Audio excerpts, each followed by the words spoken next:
നമസ്കാരം, ഞാൻ രഹല കൃഷ്ണ. എൻ്റെ കൂടെയുള്ളത് ഗിരിജ സുരേന്ദ്രൻ, ഏകാന്ത നാടക നായിക. കേരളത്തിലെ തന്നെ ഏകാന്ത നാടക അവതരിപ്പിക്കുന്ന ഏക വനിത. അതിലുപരി കേരളത്തിലെ സാമൂഹിക പ്രസക്തിയുള്ള ഒട്ടനവധി കഥാപാത്രങ്ങളിലൂടെ പ്രശംസ നേടി കയ്യടി നേടിയ വ്യക്തി. മാമിനെ കുറിച്ച് ഞാൻ പറയുന്നതിനേക്കാൾ ഉപരി മാമിനേക്കിൽ തന്നെ പോവാം. മാം, എങ്ങനെയുണ്ട് ഏകാന്ത നാടകം എന്ന ആ ഒരു യാത്ര? വളരെ നല്ല രീതിയിൽ പോകുന്നു. എനിക്കിഷ്ടപ്പെട്ട മേഖലയാണ്. അപ്പോൾ അതിന് ഇപ്പം നമ്മൾ എനിക്കിപ്പം നാടകം എന്നുള്ളതല്ല, എനിക്ക് അഭിനയം എന്നുള്ളതാണ് ഇഷ്ടം. പക്ഷെ അഭിനയത്തിൽ നമുക്കൊരു സമ്പൂർണ്ണത വരുന്നത് ഈ പ്ലേയിലൂടെയാണ്. അത് പറയാൻ കാര്യം എന്തെന്ന് വെച്ച് കഴിഞ്ഞാൽ, ആർക്ക് വേണമെങ്കിലും സിനിമയിൽ അഭിനയിക്കാം, ആർക്ക് വേണമെങ്കിലും സീരിയൽ അഭിനയിക്കാം, ഒക്കെ അഭിനയിക്കാം. പക്ഷേ ഒരു നാടകത്തിൽ അഭിനയിക്കണമെങ്കിൽ കുറച്ചുള്ളിൽ അഭിനയം ഉണ്ടാവണം, കുറച്ച് ബുദ്ധിമുട്ടുണ്ട്. അപ്പോൾ അതൊക്കെ കൊണ്ട് തന്നെ അപ്പം നാടകം എന്ന് പറയുന്ന അത് നമ്മളിപ്പോൾ അപ്പോൾ അതുകൊണ്ടാണ് സ്റ്റേജ് ചെയ്യുക. അത് നാടകം എന്ന് പറയുമ്പോൾ നമ്മൾ സ്റ്റേജ് ചെയ്യുകയാണല്ലോ. അപ്പോൾ ഈ സ്റ്റേജ് ചെയ്യുമ്പോൾ നമ്മളത് പഠിച്ച് തന്നെ പറയണം. ഒത്തിരി കാര്യങ്ങൾ നമ്മൾ ശ്രദ്ധിക്കേണ്ടതുണ്ട്. അപ്പോൾ ഏകാംഗം ആകുമ്പോൾ അത്രയും ഓരോ ക്യാരക്ടറിനെയും നമ്മൾ അത്രയും കൂടെ നമ്മൾ ചെയ്യണം. അപ്പോൾ അതുപോലെ 1 മണിക്കൂർ, അപ്പം 1.5 മണിക്കൂർ എന്നൊക്കെ പറയുമ്പോൾ അത്രയും നമ്മൾ തന്നെ എഫേർട്ട് എടുത്ത് ചെയ്യുമ്പം എന്നിട്ട് കിട്ടുന്ന റിസൾട്ട് എന്ന് പറയുന്നത് ഭയങ്കര വലുതാണ്, എൻ്റെ പ്രയത്നം വെച്ചിട്ട്. അപ്പോൾ അതുകൊണ്ട് തന്നെ അത് കഴിവുള്ളവർക്കേ ചെയ്യാൻ പറ്റുള്ളൂ എന്നുള്ളൊരു തോന്നൽ മറ്റുള്ളവരിൽ നിന്ന് എനിക്ക് കിട്ടി. അപ്പോൾ അതും നമുക്ക് കിട്ടുന്ന റിസൾട്ടും എല്ലാം കൂടി ചേർക്കുമ്പോൾ ഉള്ള സന്തോഷമൊന്നും വേറെ തന്നെയാണ്. ഓക്കെ മാം, ഇപ്പോൾ എന്ന് പറഞ്ഞാൽ സ്ത്രീകൾ കൂടുതൽ നേരിടുന്ന പ്രശ്നങ്ങളും പ്രതിസന്ധികളൊക്കെ മാം ഡെയിലി വാർത്തകളിലൂടെയും പത്രങ്ങളിലൂടെയും കാണുന്നുണ്ട്. മാം ഏകാന്ത നാടകം വയ്ക്കുന്നതും സ്ത്രീകൾക്ക് കൂടുതലും സ്ത്രീ കഥാപാത്രങ്ങളെ കേന്ദ്രീകരിച്ചാണ്. അപ്പോൾ ഇപ്പം സ്ത്രീകൾ നേരിടുന്ന പ്രതിസന്ധികളെ കുറിച്ച് മാമിന് എന്താണ് പറയാനുള്ളത്? സ്ത്രീകൾ നേരിടുന്ന പ്രതിസന്ധി എന്ന് വെച്ച് കഴിഞ്ഞാൽ, സ്ത്രീകൾക്ക് ആക്ച്വലി പ്രതിസന്ധി ഒന്നുമില്ലെന്നാണ് എൻ്റെ അഭിപ്രായം. കാര്യം ഇന്ന് സ്ത്രീ തീർച്ചയായിട്ടും അവരുടേതായ കഴിവുകൾ പുറത്തെടുക്കാൻ പറ്റുന്ന ഒരു സമൂഹത്തിലാണ് ജീവിക്കുന്നത്. പിന്നെ അങ്ങനെ എന്ന് പറഞ്ഞാൽ നമുക്ക് പിന്നിൽ നിന്ന് കുത്തുണ്ടോ, അതിപ്പോൾ ആണുങ്ങൾക്കും ഉണ്ടാവും. നമ്മൾ ശരിക്കും ശ്രദ്ധിച്ചാൽ, ഞാൻ വളർന്നു വന്ന ആ ഒരു ഇതിൽ നിന്ന് തന്നെ എൻ്റെ കുഞ്ഞിലേ തൊട്ടുള്ള ഒരു കാഴ്ചപ്പാട് നോക്കിയിരുന്നാൽ അന്നുണ്ടായിരുന്ന സ്ത്രീയല്ല ഇന്നും. ഞാൻ ജനിച്ചപ്പോൾ ഉണ്ടായിരുന്ന, അല്ലെങ്കിൽ ഞാൻ എൻ്റെ കുഞ്ഞുനാളിലെ ഉള്ള കുട്ടിയെ പോലല്ല ഇന്നത്തെ ഒരു പെൺകുട്ടി വളരുന്നത്. ഞാൻ ടീനേജിലുണ്ടായിരുന്ന ഒരു പെൺകുട്ടിയെ പോലല്ല ഇന്നത്തെ പെൺകുട്ടികൾ വളരുന്നത്. നമുക്കന്ന് ഒരാണിനോട് മിണ്ടാൻ പോലും പേടിയാണ്. പക്ഷെ ഇന്നത്തെ കുട്ടികൾ തോളി കൈയിട്ട് ഒരുമിച്ചിരുന്ന് ഒരുമിച്ച് കളിച്ച് വളരുന്നു, ഇഷ്ടമുള്ളത് പഠിക്കുന്നു. വീട്ടുകാർക്ക് പോലും അറിയില്ല ഇങ്ങനെയൊക്കെയുള്ള മേഖലയുണ്ടോ, അല്ലെങ്കിൽ ഇന്നത് പഠിച്ചാൽ ഇന്ന സാധ്യതകളുണ്ട്. അതുപോലെ വിദേശ രാജ്യങ്ങളിലാണെങ്കിൽ അവിടെ പോയി പഠിക്കാം, അവിടെ പോയി ചെയ്യാം, അവിടെ പോയി ജോലി ചെയ്യാം. ഇങ്ങനെയൊക്കെയുള്ള കാഴ്ചപ്പാട് പണ്ടുണ്ടായിരുന്നില്ലല്ലോ. അതുകൊണ്ട് സ്ത്രീകൾ നേരിടുന്ന പ്രതിസന്ധികളൊന്നും പ്രത്യേകിച്ച് പറയാനില്ല. പിന്നെ നമ്മൾ എപ്പോഴും നോക്കേണ്ടത് നമ്മളായിട്ട് തന്നെ ഇരിക്കുക, ഒന്നിൻ്റെയും പിറകെ പോകാതിരുന്നാൽ മതി എന്നുള്ളതാണ് എൻ്റെ ഒരു വിശ്വാസം. കാര്യം ഇപ്പം ഞാൻ എന്നെ തന്നെ എടുക്കാമെന്ന് വെച്ചാൽ, എനിക്ക് അഭിനയം ഭയങ്കര ഇഷ്ടമാണ്. അഭിനയിക്കാൻ എനിക്ക് കഴിവുണ്ടെന്ന് എനിക്ക് പ്രൂവ് ചെയ്യാൻ പറ്റി കഴിഞ്ഞപ്പോഴാണ് എനിക്ക് അത് ചെയ്യാം എന്ന് തോന്നി. അപ്പോൾ എനിക്ക് മനസ്സിലായി അതിനകത്ത് കുറേ നമ്മൾ അതിൻ്റെ പിറകെ പോയാൽ ചതിക്കുഴികളുണ്ടെന്നുള്ളത് എനിക്ക് മനസ്സിലായി. നേരെ തിരിഞ്ഞു വന്നു. എനിക്ക് ചെയ്യാൻ പറ്റുന്ന അഭിനയം എന്ന് പറയുന്നത് സിനിമയോ അല്ലെങ്കിൽ സീരിയലോ അല്ലെങ്കിൽ വേറെ നമ്മൾ കാണുന്ന ആ ഒരു മേഖലയൊന്നും അല്ല. അഭിനയത്തിന് താഴെത്തൊട്ട് ഒത്തിരി മേഖലകളുണ്ട്, അവസരങ്ങളും സാധ്യതകളും ഉണ്ടാകുന്ന പല സ്റ്റെപ്പുകളുണ്ട്. നമ്മളെന്തിന് അങ്ങനെയുള്ള മേഖലയിൽ പോകണം, അല്ലെങ്കിൽ അപ്പം നമ്മൾ എവിടെ പോകണം, എന്ത് ചെയ്യണം? എനിക്കിഷ്ടമുള്ള ഒരു കാര്യം ചെയ്യണമെങ്കിൽ അപ്പം ഞാനത് എങ്ങനെ എടുക്കുന്നു എന്നുള്ളതോർത്താണ് എന്നെ ഒരാൾക്ക് പ്രതിസന്ധിയിൽ പെടുത്താൻ പറ്റുന്നത്. എനിക്കിപ്പം എന്നെ സംബന്ധിച്ചിടത്തോളം എനിക്ക് സിനിമ ചെയ്യണം, ഞാൻ ആരുടെയും പിറകെ പോകേണ്ട കാര്യമില്ല. ഞാൻ ഒരാളുടെ പിറകെ പോയി എനിക്ക് സിനിമ ചെയ്യണമല്ലേ എന്ന് പറഞ്ഞ് ഞാൻ ഒരാളുടെ പിറകെ പോയാലല്ലേ എനിക്ക് പ്രശ്നം ഉണ്ടാവുള്ളൂ, നമ്മളൊരു ചൂഷണം ചെയ്യാൻ വരുന്നുള്ളൂ. അതേസമയം എനിക്ക് കഴിവുണ്ട്, എനിക്ക് കണ്ടെത്താൻ പറ്റുന്ന മേഖല ഏത്, എന്നെ ഒരാൾക്കും ചൂഷണം ചെയ്യാൻ പറ്റാത്ത രീതിയിൽ ഞാൻ എവിടെ എത്തണം, എന്ത് ചെയ്യണം എന്ന് ഞാൻ തീരുമാനിച്ചാൽ മതി. നമുക്ക് കുറച്ച് കഴിവുണ്ടെങ്കിൽ ബാക്കി കാര്യങ്ങളെല്ലാം നമ്മുടെ കൂടെ വരും. നമ്മളൊന്നിൻ്റെ പിറകെ പോകുമ്പോഴാണ് നമുക്കവിടെ പ്രതിസന്ധി ഉണ്ടാകുന്നത്. അത് ഏത് മേഖലയിലും എന്നാണ് ഞാൻ മനസ്സിലാക്കുന്നത്. ഞാൻ അതൊരു എക്സാമ്പിളായിട്ട് പറഞ്ഞു എന്നേ ഉള്ളൂ. മാം, ഈ ഏകാന്ത നാടകത്തിലേക്ക് മാമിനെ പ്രചോദിപ്പിച്ച എന്തെങ്കിലും ഒരു കാര്യം ഉണ്ടാവുമല്ലോ, അതെന്താ? ആക്ച്വലി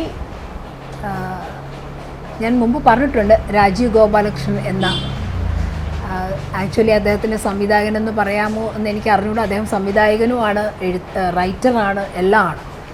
അപ്പോൾ അദ്ദേഹമാണ് എന്നെ ആക്ച്വലി ഏകാംഗ നാടകത്തിലേക്ക് കൊണ്ടുവന്നത്. ഞാൻ അദ്ദേഹത്തിൻ്റെ തന്നെ ഒരു നാടകം ചെയ്യുമ്പോൾ അതിലൊരു സ്ത്രീ കഥാപാത്രം, ഒരു ചെറിയ കഥാപാത്രമാണ്, ഒറ്റ സ്ത്രീയേ ഉള്ളൂ. പക്ഷേ അത് ചെയ്യുമ്പോഴേക്ക് അതെനിക്ക് അപ്രിസിയേഷൻ തന്ന നാടകമാണ്. അപ്പോൾ അത് ചെയ്യുമ്പം സാറിൻ്റെ മനസ്സിൽ തോന്നിയതാണ് ഇത് പിന്നെ പൗലോസിച്ചാൻ്റെ വിശുദ്ധ മറിയാമ്മയായിട്ട് ചെയ്താൽ ഞാൻ ഒറ്റയ്ക്ക് ഉള്ളത് ചെയ്താൽ നന്നാവും എന്ന് സാറിന് തോന്നുകയും സാർ എന്നെ അതിനെ പ്രാപ്തിയാക്കുകയും ചെയ്തു എന്നുള്ളതാണ് ഞാൻ വിശ്വസിക്കുന്നത്. പക്ഷേ ഞാനത് സ്റ്റേജ് ചെയ്ത് കഴിയുമ്പോൾ എനിക്ക് കിട്ടുന്ന അപ്രീസിയേഷൻ അല്ലെങ്കിൽ എനിക്ക് കിട്ടുന്ന ബഹുമതി, എനിക്ക് ചെയ്യാൻ പറ്റും എന്ന് എനിക്ക് കിട്ടുന്ന ആ ഒരു അംഗീകാരം എന്നെ അതിലേക്ക് നയിച്ചു എന്നുള്ളതാണ്. കാര്യം ഇപ്പം ഞാനിപ്പോൾ 10 പേര് നിന്ന് ചെയ്യുന്നതിൽ ഞാനൊരു റോള് ചെയ്താൽ എനിക്ക് ആ റോള് ചെയ്യാനേ അറിയാവുള്ളൂ എന്ന് ആളുകൾ വിചാരിക്കും. അതേസമയം 10 റോള് ചെയ്യാൻ ഒരു സ്ത്രീ മതി എന്ന് തോന്നിയാലോ, അതാണ് വ്യത്യാസം. ഓക്കെ മാം, ഏകാന്ത നാടകത്തിൻ്റെ ഈ സ്ക്രിപ്റ്റും കാര്യങ്ങളൊക്കെ എങ്ങനെയാണ്? ആക്ച്വലി ഞാൻ ആദ്യം ചെയ്തതെല്ലാം രാജീവ് ഗോപാലകൃഷ്ണൻ സാറിൻ്റെ തന്നെയായിരുന്നു സ്ക്രിപ്റ്റും എല്ലാം. പക്ഷേ ഇപ്പോൾ ലാസ്റ്റ് ചെയ്തത് നമ്മുടെ മഹാകവിയായ പ്രഭാവർമ്മ സാറിൻ്റെ കനൽ ചിലമ്പെന്ന് പറയുന്ന കാവ്യം, കനലാട്ടം എന്ന് പറയുന്ന രീതിയിൽ നമ്മുടെ ഡോക്ടർ ആരോമൽ ടി അദ്ദേഹമാണ് എഴുതിയത്. അപ്പോൾ ആ ഒരു കാവ്യത്തിന് ഒരു സ്ക്രിപ്റ്റ് എന്ന് വെച്ചാൽ അത് ആക്ച്വലി 10-25 ക്യാരക്ടേഴ്സൊക്കെ ഉള്ള 10-25 വേണമെങ്കിൽ കൂടുതൽ നമുക്ക് പറയാം, അത്രയുള്ള ഒരു വലിയ ബൃഹത്തായ നല്ലൊരു കാവ്യമാണ്. അപ്പോൾ അതിന് ഒരു മണിക്കൂർ ചെയ്യാൻ പറ്റുന്ന ഒരു സ്ക്രിപ്റ്റ് എനിക്ക് കിട്ടണം, എന്നാലല്ലേ എനിക്കത് ചെയ്യാൻ പറ്റുള്ളൂ. അപ്പോൾ അങ്ങനെ എന്നെ ആക്കി തന്നത് ഡോക്ടർ ആരോമലാണ്. അപ്പോൾ അത് ആക്ച്വലി ഞാൻ മീറ്റ് ചെയ്യുന്നത് നമ്മുടെ ഡോക്ടർ രാജാ വാര്യറാണ്. അദ്ദേഹം തിയേറ്ററിൻ്റെ പ്രതിഭയാണ്. അപ്പം അദ്ദേഹവും ഞാനുമായിട്ടുള്ളൊരു ഡിസ്കഷനിലാണ് നമുക്ക് ആരോമലിനെ കൊണ്ട് എഴുതിപ്പിക്കാമെന്ന് പറയുകയും അദ്ദേഹം തന്നെയാണ് ഡയറക്റ്റ് ചെയ്തതും എല്ലാം. എനിക്കൊരു നല്ല സ്ക്രിപ്റ്റായിട്ട് തന്നെയാണ് എനിക്ക് തോന്നിയത്. അതായിരുന്നു എൻ്റെ ആദ്യത്തെ അതിനകത്തോട്ടുള്ള ഏറ്റവും വലിയൊരു സന്തോഷം. പിന്നെ നല്ലൊരു ഡയറക്ടർ, ഇതെല്ലാം കൂടെ ചേർന്നപ്പോഴേക്ക് അത് വളരെ, പിന്നെ പറഞ്ഞാൽ ആ കാവ്യം എന്ന് പറഞ്ഞാൽ നല്ലൊരു കഥയാണ്, അത് ഇടയ്ക്ക് സിനിമയൊക്കെ ആക്കാൻ പോയി എന്ന് പറയുന്നത് കേട്ടു. മഞ്ജു വാര്യർ അഭിനയിച്ച് ഇനിയും ചിലപ്പോൾ സാധ്യതയുള്ള കാര്യമാണ്. പക്ഷേ അതെനിക്ക് ഒറ്റയ്ക്ക് ചെയ്യാൻ പറ്റിയെന്നുള്ളത് എന്നെ സംബന്ധിച്ചിടത്തോളം വളരെ സന്തോഷം തരുന്നതാണ്. സക്സസ്ഫുള്ളായിട്ട് ചെയ്യാൻ പറ്റിയെന്നുള്ളത്. പിന്നെ ആക്ച്വലി ഞാൻ സാധാരണ നാടകം ചെയ്യുന്നതിൽ നിന്നും വ്യത്യസ്തമായി കാവാല സ്റ്റൈലും കൂടെ കൊണ്ടുവന്നാണ് അത് ചെയ്തത്. അതിനപ്പോൾ അതിൻ്റേതായൊരു രീതി ഉണ്ടായിരുന്നു, അതിൻ്റേതായ ഒരു ഭംഗിയും എല്ലാം ആ ഒരു പ്ലേക്ക് ഉണ്ടായിരുന്നു.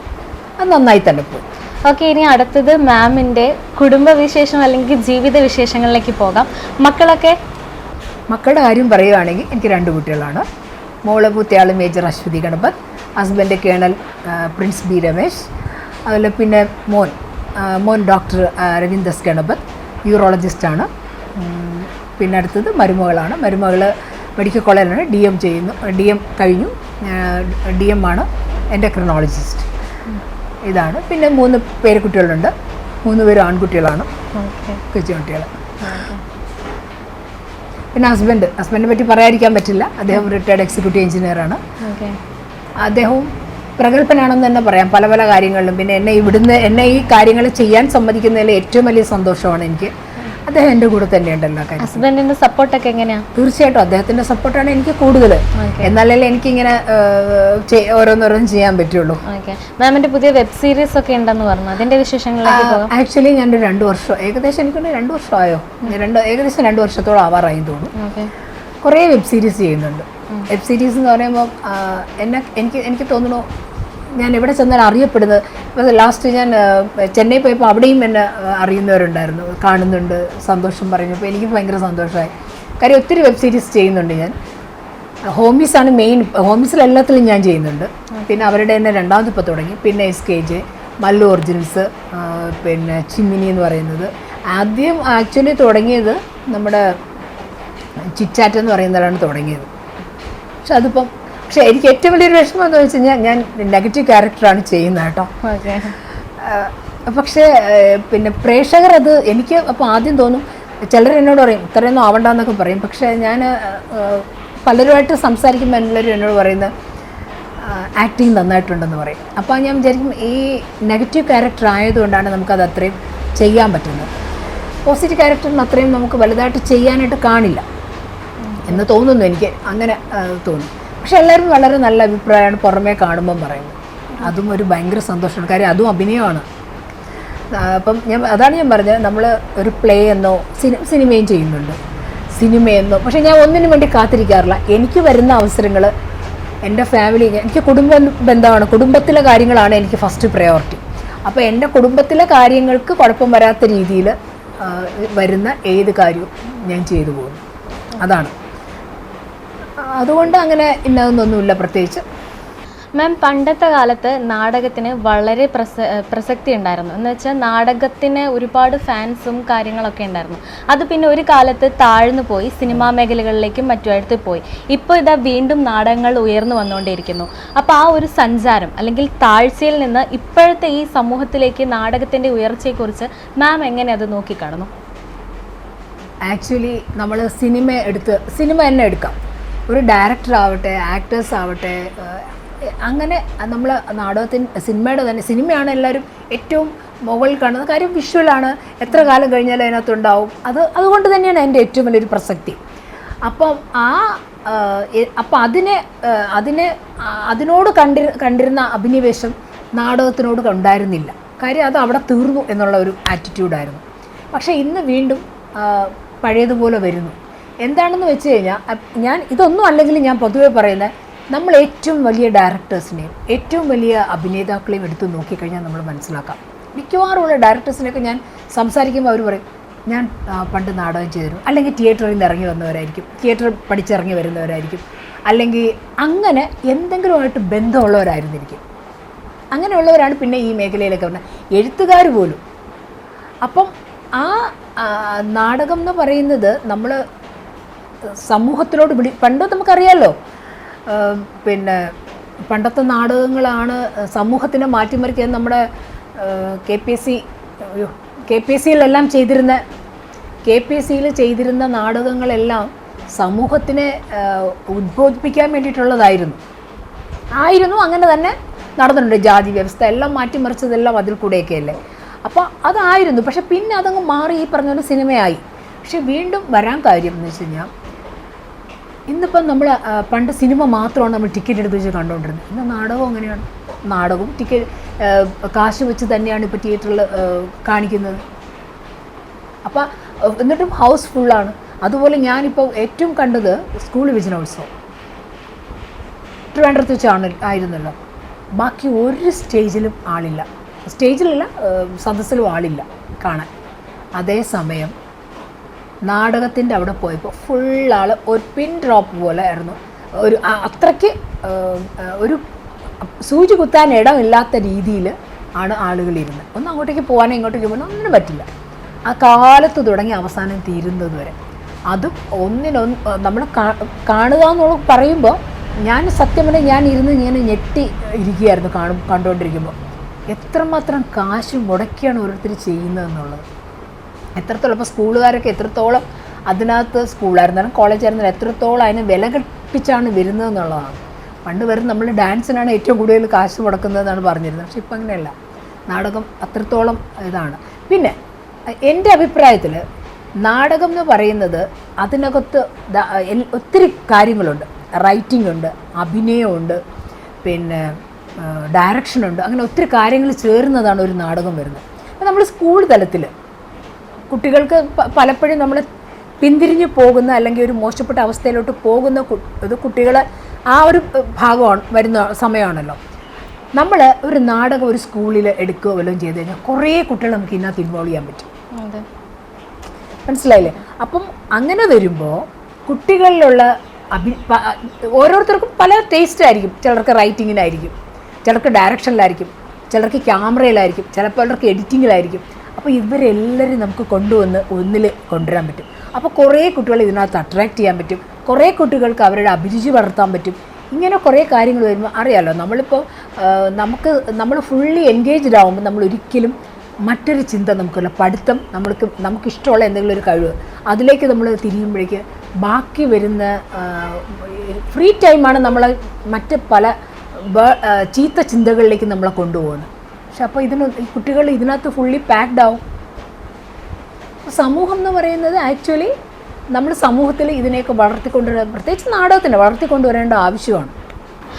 മാമിന് അറിയാമല്ലോ, ഇപ്പം സമൂഹത്തിൽ സഹോദരൻ സഹോദരിയെ കൊല്ലുന്നു, അല്ലെങ്കിൽ മകൻ അമ്മയെ കൊല്ലുന്നു, അല്ലെങ്കിൽ അച്ഛൻ അച്ഛനെ കൊല്ലുന്നു, സ്വന്തം മകൻ അച്ഛനെ പിതാവിനെ കൊല്ലുന്നു.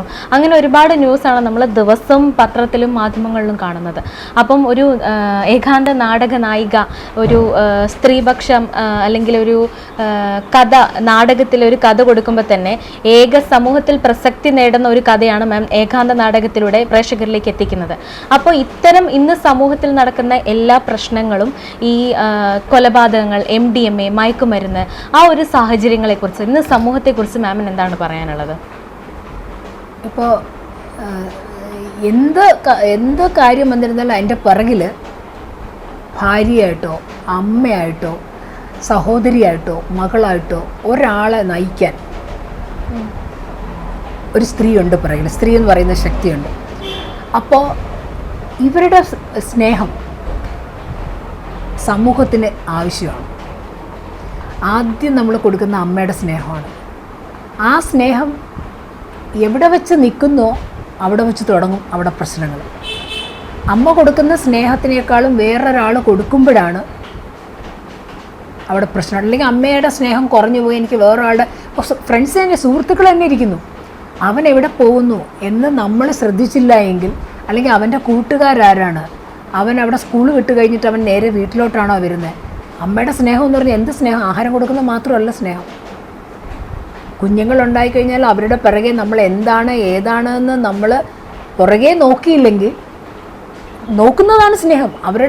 അവരെ പിന്തുടർന്ന് അവരുടെ കാര്യങ്ങൾ ശ്രദ്ധിക്കുക, അവർക്ക് വേണ്ടുന്ന ആഹാരം കൊടുക്കുക, ഇതൊക്കെയാണ് അവരുടെ സ്നേഹം, അവർക്ക് കൊടുക്കുന്ന സ്നേഹം എന്ന് പറയുന്നത്. അത് ശ്രദ്ധിക്കുക എന്നുള്ളതാണ്. ഒരു സഹോദരി അല്ലെങ്കിൽ ഒരു മകള്, മകൾ അച്ഛന് കൊടുക്കേണ്ട സ്നേഹം, അച്ഛൻ മകൾക്ക് കൊടുക്കേണ്ട സ്നേഹം, അത് തെറ്റായി വരുന്നത് വേറെ എവിടെയെങ്കിലും ഒരു സ്നേഹക്കുറവിൻ്റെ പുറത്തോ അല്ലെങ്കിൽ എന്തെങ്കിലും കാരണങ്ങൾ കൊണ്ടാവാം. നമ്മൾ നോക്കിക്കഴിഞ്ഞാൽ മിക്കവാറും അതാണ് സംഭവിക്കുന്നത്. പിന്നെ എപ്പോഴും നമ്മൾ ഒറ്റപ്പെട്ടു പോകരുത് എന്നുള്ളതാണ്. നമുക്കൊരു സുഹൃത്ത് വേണം, പക്ഷെ ആ സുഹൃത്തിനും ഒരു ലിമിറ്റ് വേണം. പക്ഷെ നമുക്ക് എന്തും സംസാരിക്കാനുള്ള എന്തും സംസാരിക്കാൻ നമ്മുടെ വീട്ടിൽ നമുക്ക് എന്തും തുറന്ന് സംസാരിക്കാനുള്ള ഒരു അവസരം നമ്മുടെ വീട്ടുകാർ കൊടുക്കണം. അതായത് അച്ഛനും അമ്മയും കൊടുക്കണം. നാട്ടിലെന്ത് കാണിച്ചാലും സ്കൂളിൽ എന്ത് കാണിച്ചാലും ഒരു തെറ്റ് കാണിച്ചാലും വന്ന് പറയാൻ, അല്ലെങ്കിൽ അവനോടൊപ്പം നിൽക്കാൻ അവൻ്റെ പാരൻസ് ഉണ്ടായാൽ മാത്രമേ ഒരു തെറ്റ് ചെയ്തു എന്ന് അവന് ബോധം വന്നാൽ പോലും അവന് പറയാൻ പറ്റുള്ളൂ, നമുക്ക് തിരുത്താനും പറ്റുള്ളൂ. മാം, പണ്ട് കാലങ്ങളിൽ നാടകങ്ങളിൽ സ്ത്രീവേഷം കെട്ടുന്ന പുരുഷന്മാരെ ഞാൻ കണ്ടിട്ടുണ്ട്. സ്ത്രീകളുടെ സാന്നിധ്യം അവിടെ വളരെ കുറവാണ്. പിന്നെ ഈ ഒരു കാലഘട്ടത്തിലാണ് പിന്നെയും നാടകങ്ങളിൽ സ്ത്രീകളുടെ കഥാപാത്രങ്ങൾ, സ്ത്രീകൾ തന്നെ ആ ഒരു കഥാപാത്രങ്ങളിലേക്ക് നീങ്ങുന്ന ഒരു സാഹചര്യം ഞാൻ കണ്ടത്. ഇപ്പം മാം ഒരു ഏകാന്ത നാടകത്തിലൂടെ ഇങ്ങനെ ഒരു അണിയറ പ്രവർത്തനം അല്ലെങ്കിൽ നാടകത്തിലേക്ക് പോകുമ്പം ഈ ആണുങ്ങളുടെ ഒരു എങ്ങനെയാണ് അവരുടെ ഒരു ഫീഡ്ബാക്കും കാര്യങ്ങളൊക്കെ ഒരു ഏകാന്ത നാടകത്തിലൂടെ മാം അവിടേക്ക് എത്തി വരുമ്പോൾ? പണ്ട് വാസ്തവമാണ്, സ്ത്രീകൾ നാടകത്തിൽ വരാറില്ല. വരുന്നത് ജീവിക്കാൻ വേണ്ടി, അത് പ്രൊഫഷണൽ നാടകങ്ങളിൽ മാത്രമായിരുന്നു സ്ത്രീകൾ കൂടുതലും വരുന്നത് അവരുടെ ജീവിത മാർഗത്തിനായിട്ട്. അതായിട്ട് കുടുംബം വിട്ട് അവരിങ്ങനെ ഓരോ ദിവസം കളികളുണ്ടാവുമല്ലോ, അപ്പോൾ അവരങ്ങനെ അതനുസരിച്ച് പോയിക്കൊണ്ടിരുന്നത്. പക്ഷേ ഇന്ന് അങ്ങനെയല്ല. പ്രത്യേകിച്ച് അമച്വർ എന്ന് പറയുമ്പോൾ ആണായിരുന്നാലും പെണ്ണായിരുന്നാലും എല്ലാവരും വളരെ വിദ്യാഭ്യാസവും വളരെ നല്ല നിലയിൽ കഴിയുന്നവരൊക്കെയാണ്. അപ്പോൾ അങ്ങനെ ഒരു ഏറ്റക്കുറച്ചിലില്ല. അവിടെയും മത്സരമാണ്, അവിടെ പോലും മത്സരമാണ് എല്ലാത്തിനും. അതുണ്ടാവും, സ്വാഭാവികമായിട്ടും ഉണ്ടാവും. എല്ലാവർക്കും കഴിവുണ്ട്, അതാണ് ഏറ്റവും വലിയ പ്രശ്നം. എല്ലാവർക്കും കഴിവുണ്ട്. അപ്പോൾ ആർക്കാണ് കഴിവ് തെളിയിക്കാൻ പറ്റുന്നതെന്നുള്ള ആ ഒരു മത്സരമാണ് എല്ലായിടത്തും നടക്കുന്നത്. പിന്നെ പുരുഷൻ സ്ത്രീ വേഷം കെട്ടുക എന്ന് പറയുമ്പോൾ, പുരുഷൻ അന്ന് സ്ത്രീയുടെ വേഷം കെട്ടിക്കൊണ്ടിരുന്നത്, ആ സ്ത്രീ ദൗർബല്യം കൊണ്ട് തന്നെയാണ്, സ്ത്രീകളെ കിട്ടാഞ്ഞുകൊണ്ട് തന്നെയാണ്. പിന്നെ ചില ക്യാരക്ടർ ആണുങ്ങൾക്ക് ചെയ്യാൻ പറ്റും എന്നുള്ളത് കൊണ്ട് അവർ ചെയ്യുന്നു ആവാം, നമ്മുടെ ഓക്കെ, അതുകൊണ്ടാവാം. പക്ഷേ നമുക്കിവിടെ ഞാനിപ്പോൾ ഒരു ഏകാംഗ നാടകം ചെയ്യുമ്പോൾ എന്നെ സംബന്ധിച്ചിടത്തോളം എല്ലാ വേഷവും ഞാൻ കൈകാര്യം ചെയ്താണ് ചെയ്യുന്നത്. അപ്പോൾ ഞാനൊരു സ്ത്രീയാണല്ലോ, ഞാൻ ചെയ്തിറങ്ങുമ്പോൾ എനിക്ക് പുരുഷന്മാരുടെ അപ്രീസിയേഷനും ഉണ്ട്, സ്ത്രീകളുടെ അപ്രീസിയേഷനും ഉണ്ട്. അപ്പോൾ ഒരു കഥ പൂർണ്ണമായി നമ്മൾ അവിടെ അവതരിപ്പിക്കുകയാണ്. അത് കൊച്ചുകുട്ടിയാണേലും വലിയവരാണേലും വലിയവരെയാണെങ്കിലും എല്ലാവരെയും നമ്മളവിടെ അവതരിപ്പിക്കുകയാണ്. അപ്പോൾ അവിടെ ആ ഒരു ഇതില്ല. പക്ഷെ ഇപ്പം ആണുങ്ങൾ ചെയ്യുന്നുണ്ട്, ആണുങ്ങളും സ്ത്രീ കഥാപാത്രങ്ങൾ വെച്ചിട്ട് ചെയ്യുന്നുണ്ട്, ഏകാംഗ നാടകം ചെയ്യുന്നുണ്ട്. അപ്പോൾ അതുകൊണ്ട് അങ്ങനെയില്ല.